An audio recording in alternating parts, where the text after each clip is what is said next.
Mirëmëngjesi edhe për ty Agnesa dhe për gjithë shikuesit që po na ndjekun në këto momente. Këtu jam pranë me Faik Hotin nga Instituti Kombëtar i Shëndetësisë Publike të Kosovës, ku do të flasim rreth kujdesit apo këshillave për gjarpërinë. I nderuar, faleminderit shumë për kohën. Faleminderit dhe juve. Tregona fillimisht cilat janë ato këshilla që instituti i ka përpiluar për qytetarët që të kenë kujdes nga gjarpërinët. Instituti Kombëtar i Shëndetësisë Publike, duke marrë parasysh tash edhe sezonën kur gjarpërinët shfaqen më tepër, ka dhënë këtyre ditëve këshilla për qytetarët që të jenë kujdesshëm në rast se kanë kontakt me gjarpërinët, të dinë si të sillen dhe në një farë forme të shmangun rrezikun që mund të vijë nga kafshimi i gjarpit, që në raste të caktuara është edhe helmues. Këshillat kanë të bëjnë kryesisht me njerëzit të cilët dalin në natyrë për aktivitete pune, për aktivitete rekreative, por që të shmangun rrezikun edhe nga mjediset tjera ku qëndrojnë gjarpërinët, siç janë për shembull hapësirat, shkurët e ndryshme, gërmadhat e ndryshme, garazhat e ndryshme, që të jenë kujdesshëm, vëmendshëm dhe të shmangun një rrezik i cili është i shfaqur sidomos gjatë periudhës maj-shtator, kur gjarpërinët janë më të pranishëm në natyrë dhe në vende ku ata ekspozojnë. Tregona nga fillimi ku një person, domethënë, sulmohet nga një gjarpën e deri te trajtimi, çysh shkon, domethënë, e gjithë procedura që në mënyrë të shpëtoj ose të mos helmohet tutje personi që është sulmuar nga gjarpërinë. Gjëja e parë që duhet bëj personi i cili është kafshuar nga gjarpi është që të harrojë qetësinë, të mos alarmohet dhe të provojë të kërkojë ndihmën profesionale, të thrasë shërbimet e emergjencës apo shërbimet e kujdesit shëndetësor. Nëse është me ndonjë të afërm, ai sigurisht që mund të ndihmojë dhe duhet pasur kujdes që plaga që shkaktohet nga kafshimi i gjarpit duhet të mbahet e pastër, të mos ndotet, sepse kështu mund të bëhet një transmetim apo një infeksion. Dhe ajo që është shumë me rëndësi është që ta ketë gjithmonë parasysh informacionin që kafshimi i gjarpit nuk do të thotë që kjo do të përfundojë me fatalitet, sepse institucionet shëndetësore kanë serumin kundër kafshimit të gjarpit dhe ai për një kohë optimale mund t'i drejtohet këtyre institucioneve, ta marrë serumin dhe natyrisht t'i shpëtojë më të keqes. Instituti Kombëtar i Shëndetësisë Publike i informon gjithashtu qytetarët që institucionet shëndetësore, duke përfshirë qendrat e vaksinimit ku merret serumi, janë të pajisura me këtë serum. Ka ndonjë qendër që nuk është furnizuar ende dhe kjo ne i bëjmë thirrje që të bëj kërkesë të marrë, sepse serum ka të mjaftueshëm dhe ato mund t'i trajtojnë secilat raste në rast se kemi të bëjmë me kafshime të gjarpit të qytetarëve të vendit tonë. Si vjet ka disa raste, në kompar edhe nga raportet mjekësore që ka pasur persona që kanë kërkuar ndihmë mjekësore edhe në klinikën infektive, sepse mund të marrin shërbim përveç në njësitë e vaksinimit edhe në reportet infektive të spitalet përgjithshme, por shumica e rasteve kanë marrë trajtim ambulantor, do të thotë kanë marrë serumin pas kafshimit të gjarpit dhe janë liruar në shtëpi, kuptohet me një mbikëqyrje të shëndetit tyre në ditët në jem. E rëndësishme pra është që qytetarët të njohin rreziqet, të mos shkojnë në vendet ku mund të jenë në kontakt me gjarpërinët, mos i ngacmojnë ata, sepse në shumicën e rasteve gjarpërinët nuk sulmojnë me përjashtim kur ndihen të rrezikuar ose ngacmohen dhe në rast se veç kanë ardhur në një situatë të tillë, të kërkojnë ndihmën mjekësore që është elementare në këtë rast. Gjarpërinët, domethënë si vjet ose gjatë verës, domethënë vrehen më shumë, domethënë prania tyre edhe në vendet publike, po edhe siç e përmendet edhe ju edhe në natyrë apo edhe në tokat bujqësore.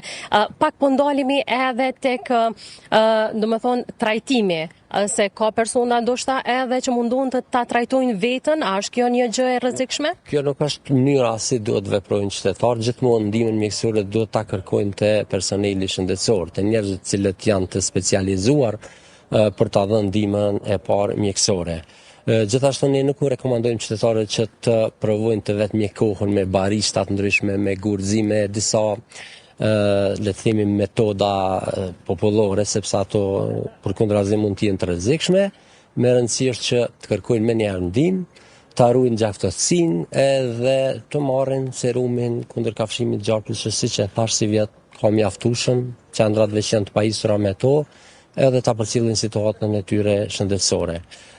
Pse tash ka më shumë gjarpërinj, këtë duhet t'ju tregojmë qytetarët për shkak se është koha kur ata dalin më tepër, është koha e qetësimit, është koha kur kërkojnë ushqim për vete dhe për të vegjëlit e tyre, por gjithmonë duhet ta kemi parasysh që gjarpërinjt nuk janë gjithë helmues, edhe në shumicën e rasteve ata nuk janë sulmues, por reagojnë zakonisht në mënyrë reaktive ashtu kur ndihen të rrezikuar apo kur dikush i ngacmon. I përmendet edhe disa prej rasteve që kanë kërkuar ndihmë, domethënë në ÇKUK, shkak i sulmit të gjarprinëve. Ka pasur edhe ndonjë rast më të rënd ose edhe që ka shku deri në fatalitet? Nuk kemi pasur të dhëna që është raportuar për ndonjë rast që ka përfunduar me fatalitet. Sigurisht që kafshimi i gjarprit nuk është diçka e thjeshtë, është më nxjerr komplikime për shkak të depërtimit të helmit në gjak dhe pastaj tendencës që të paralizohen organet e tjera, mirë po rastet si vjet, për ato që kemi informacion, kryesisht kanë qenë raste që kanë shku mirë, të thotë kanë marrë trajtimin me serum edhe në mënyrë ambulantore janë nështruar mjekimin. Mirë nuk do të thotë që rastet nuk din të komplikohen, sidomos nëse qytetari i kafshuar nga gjarpri nuk reagon me kohë dhe nuk drejtohet për ndihmë mjekësore në institucionin shëndetësor. Është mirë qytetarët që ta dinë që koha optimale për ta marrë serumin është 2 deri në 4 orë, por edhe deri në 6 orë është një kohë optimale, kohë që ndihmon në shërimin e tij, kështu që me që jemi në një vend i vogël, pavarësisht në cilën zonë se në cilën pjesë të vendit mund të ndodhë një lloj kafshimi, ka kohë të mjaftueshme që qytetarit të shkojnë në institucionin më të afërt shëndetësor, në qendrat kryesore të mjekësisë familjare, njësinë e vaksinimit dhe ta marrë serumin për të mbrojtur. Duhet ta dimë edhe këta, serumet nuk kanë veprim për shembull parandalues për në tarmën, por lidhen specifikisht me rastin akut që është një rast i kafshimit. Domethënë vlen vetëm për atë rast. Domethënë përmendim edhe rastet pak më të rënda, pak më të ndërlikuara. Çysh është trajtimi, sa është kohë zgjatja e trajtimit të këtyre personave? Po kjo varet prej shkallës së kafshimit, prej mënyrës deri ku ka ndiku helmi i cili është injektu përmes kafshimit edhe prej rrethonave tjera sekondare që lidhen me trajtimin. Zakonisht trajtimi zgjat disa ditë, pas lirimin nga spitali normalisht pacientat cilët i kanë qenë të ekspozuar nga ky rrezik apo kanë qenë kafshuar, ata mbesin në kontakt vazhdueshëm me mjekët e tyre, përcjellin gjendjen shëndetësore, marrin instruksione dhe përcjellin shërimin e tyre. Keni ndonjë listë prej pacientave, prej çfarë vendi domethënë ka më shumë pacienta të sulmuar nga gjarprin? Vjet e ditë që klinika infektive ka pas raportuar sidomos një rritje të intensitetit kafshimeve në periudhën korrik-gusht. Mirë po kjo nuk do të thotë që një komunë i ekspozohet më tepër rrezikut se sa komunat e tjera. Në secilën komunë kemi konfiguracion terrenit, kemi shkurra, kemi male ndryshme, kemi livadhe të pakusitura dhe hapësira ndryshme ku zakonisht qëndrojnë gjarprit. Pra nuk ka ndonjë shtrirje karakteristike gjeografike për një komunë më shumë apo më tepër, mirë po të ekspozuara ndaj rrezikut mund të jenë secila. Mirë po gjithmonë ne po vendosim ktheksin te edukimi i qytetarëve që dinë si të sillen, të arrujnë gjaktësinë e tyre, të kërkojnë mjekim edhe të mos përfshihen nga paniku në rast se veç janë ekspozuar në rrezik apo janë kafshuar nga gjarpri. Tregona tash se i përmendet gjitha, domethënë nga sulmi, domethënë apo kafshimi i gjarprit të një personi se si të reagoj. Por tregona pak a shumë edhe për pozicionin ai person, kudo që është i kafshuar domethënë nga gjarpri, si duhet të ketë pozicionin edhe çka duhet të bëjë. Zakonisht gjarprit kafshojnë në duar, në kyçe dhe në këmbë. Janë këto 3 pozicionet ku ndodh sulmi i tyre më shpesh. Nëse për shembull është kafshuar personi në këmbë, le të themi, është mirë që pozicioni i këmbës të jetë nën pozicionin e zemrës. Do të thotë mos ngritet këmbë të lartë, në mënyrë që të mundsoj që helmi i cili injektohet në gjak shkojë në drejtim zemrës apo në drejtim të trunit. Gjithmonë duhet pasur një pozicion të tillë që të pamundsohet kjo lloj dinamike e helmit. Është me rëndësi gjithashtu të theksohet që personi i kafshuar duhet në rast se ju kanë nështruar pshtyma se cila lirohet gjatë kafshimit, ti pastroj syt, mirë po të mos provoj mjekim në mënyrë autoktone, ashtu ta luaj rolin e një profesionisti shëndetësor. Pra ai gjithmonë është mirë që kujdesin shëndetësor ta marrë nga profesionisti shëndetësor, po themi gjithmonë pi referohemi serumit, edhe në prani të profesionistit, sepse serumi përveç tjerash shkaktoi edhe reaksione alergjike dhe nëse ai merret për shembull në kushte jo adekuate se pa praninë e profesionistëve shëndetësor, kjo mund të shkaktojë komplikime. Flasim edhe pak për moshat, prej fëmijëve deri pak më të moshuar, pra a luan në rol, domethënë kjo dhe trajtimi i tyre nga kafshimi i gjarprindve?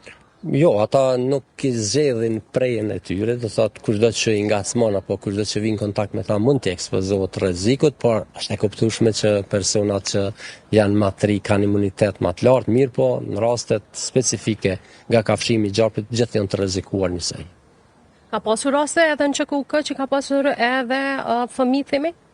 Po sigurisht që po. Do të thotë kushdo që vjen në kontakt me ta pa dashje mund t'i ngacmoj edhe eksistoj mund vi deri te një lloj kontakti me ta respektivisht nga kafshimi. Pra ata nuk zgjedhin mosh, por më rëndësi është që ekzistojnë mënyrat qysh me parandalu përkeqësimin, qysh më mbrojt, edhe ato janë fare të thjeshta, do të thotë shmangje kontakteve, mos ngacmohen, edhe në rast se është sulmuar dikush nga gjarpi nuk bën që tash personi i sulmuar t'i kthehet atij dhe të bëjë një lloj ndërveprimi me ta, po duhet larguar në drejtimin e kundërt, duhet kërkuar ndihmë mjekësore, duhet ruajtur gjaktësinë, edhe nuk duhet provuar që me metoda jo të duhura të bëhet vetë mjekimi, sepse kjo mund të shkaktojë ndonjë infeksion që gjithashtu mund të jetë i rrezikshëm ras kafshimit.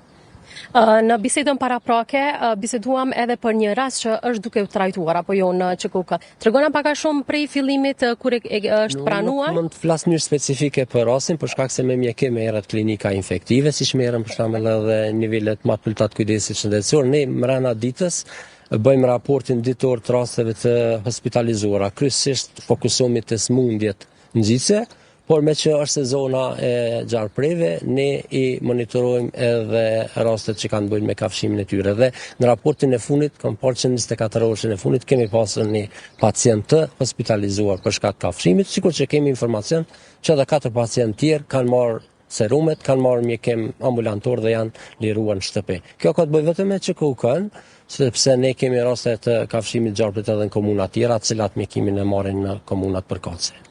Nderuar, faleminderit shumë për këto informata që ndohet me shikuesit tanë. Faleminderit të juve. Faleminderit. Ne do të takohemi përsëri me tema të tjera. Faleminderit shumë. Faleminderit. Agnesa, unë me kaq po e përmbylli këtë lidhje direkte linjën, po e dërgoj tek ju nëse nuk keni ndonjë pyetje.